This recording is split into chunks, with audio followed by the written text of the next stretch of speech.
In this video, I will show you how I sew on the Tilda doll legs and arms, and at the very end, I will show you how I do the face. So we start by folding in the raw edge. I always attach the legs first. So again, fold in the raw edge at the bottom, and then what I will do is I will tack that very middle seam together just to make it easier. I like to use milliner needles because they're nice and long, and clover makes some really sharp needles. I also use Orifil 40 weight thread. I use a double strand. Again, a lot of these dolls that I make are for kids, so I like to use things that will help the doll to be more durable. I'll do a tack stitch here right on that center seam. I find it helps keep the legs in place when I put those in next. Once this is tacked together, you're ready to put the legs in. Make sure the toes and nose are pointing in the same direction, and this is why I keep that thumb width distance from the top. With the stuffing, I want to have plenty of space for just like a flat, unstuffed fabric to be inside the body. I use little applique pins to pin it in place, and I put the other leg in, and now is when you'll see why that tack is important. It just keeps the fabrics together. It makes it much easier to get that leg in. So once I pin both these sides, I will make sure that they look even, the length looks even. I'll make any adjustments that I need to make, and I think these look pretty good, so I will continue on to the next step, which is sewing. Again, I use Orifil 40 weight, a double strand. And what I like to do here is I will start with a whip stitch, and I will whip stitch on either side of both legs. And then once I am going over the leg, I will just do a straight stitch. And I make pretty small stitches. Again, I'm going for durability.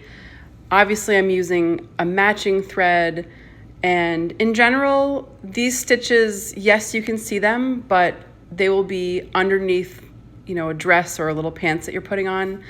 This doll, I also think if you do nice, neat stitches, it adds to the look. I like the way my stitches look. So, and again, I'm just kind of taking my time. I'm making the stitches even.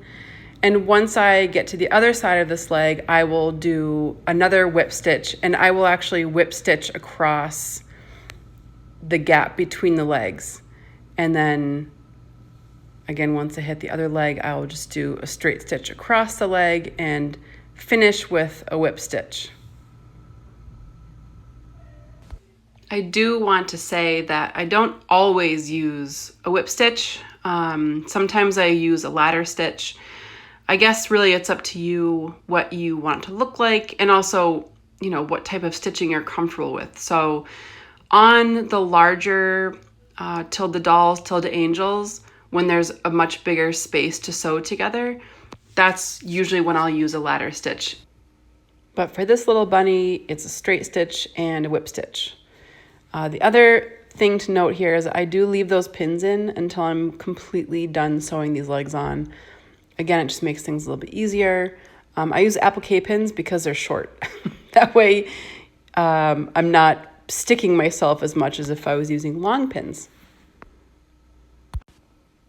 I'll leave the rest of this clip in so you can just see how I finish the end. Once I get to the end, I whip stitch, and then I will do a little knot, and I'll basically stick the needle back into the doll body and pull it out somewhere else just to hide that tail.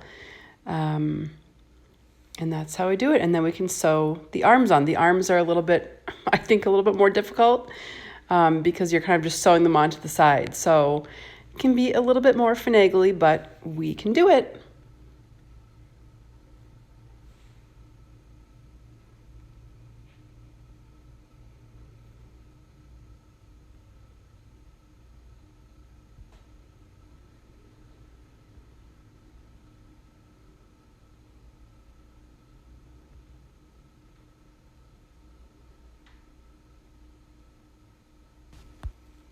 Okay, here we go with the arms. So the first step is to turn in those raw edges. I use a pencil. I guess I kind of use whatever I have available that is a little bit pointy. So I tuck those edges in and I will do a tack stitch.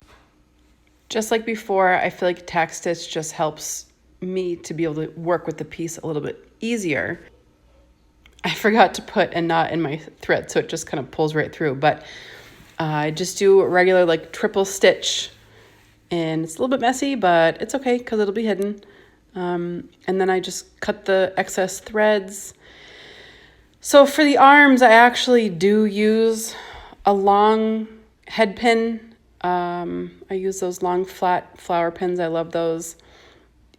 I always stick myself when I'm sewing the arms on. Those long pins are so hard to avoid, but they really help when you do it like this. They really help to hold that arm steady while sewing. And, you know, when you're sewing the arms on, I do use a ladder stitch, but arms are difficult, but we can do this. And if you're not comfortable with a ladder stitch, you know, do the stitch that you feel comfortable with. I've sewn arms on in many different ways. I've gone, you know, from one arm through the body to the other arm using a long doll needle. I've done that before. I have sewn kind of like a crisscross on each arm through the body. So like in the back side of the arm, into the body, out the front side of the arm, back into the body. I've kind of done that before. So, you know, do what you feel comfortable. Also, if no one's playing with this doll, if it's going to be a display doll, the arms don't need to be in, you know, with steel threads like how I usually sew them in. I try to sew my arms so that, you know, even when the dog pulls on it, they're not going to come off. So in this video, I only go around each arm once, but in reality, I generally sew around the arm at least twice. That way it's really on there. And if a thread pops, it's not going to do as much damage as if you just go around once. I continue to go around the arm, trying to keep my threads hidden as much as possible. But again, this seam will most likely be covered by, you know, a dress or a shirt. So it's not detrimental if you can see some of the threads. And if you do nice stitches, I think it'll add to the look anyway. I do try to start and finish like in the back of the doll or in the armpit, just so I can hide the threads better. But once I am done sewing, I just tie a knot and I will stick the needle back into the doll and then give it a little snip. That way the threads are hidden.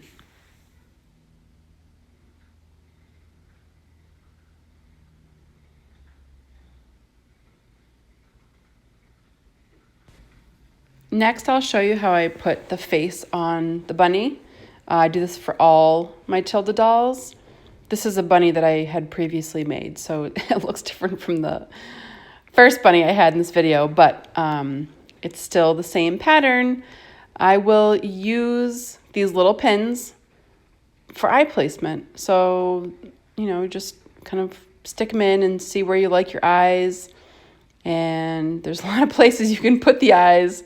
But once you kind of figure out where you want them, you can make sure they're, you know, perfectly even. And then I will pull the pin out a little bit and kind of move it around in a circular motion just to create a tiny bit of space. I will also use a little dot of my marker just to mark where that pin came out, and then I will start my little eye circle. So I use micron black, extra fine tip fabric. It's a permanent fabric marker. I love these micron pens. So I would highly recommend getting at least the black one. And again, you can see I'll rotate that pin to create a little hole, and I mark it, and then I can go ahead and make my eye circle. And, you know, sometimes you have to add a little bit more to the other side just to make the eyes even, but most Tilda dolls have really small eyes, so start small.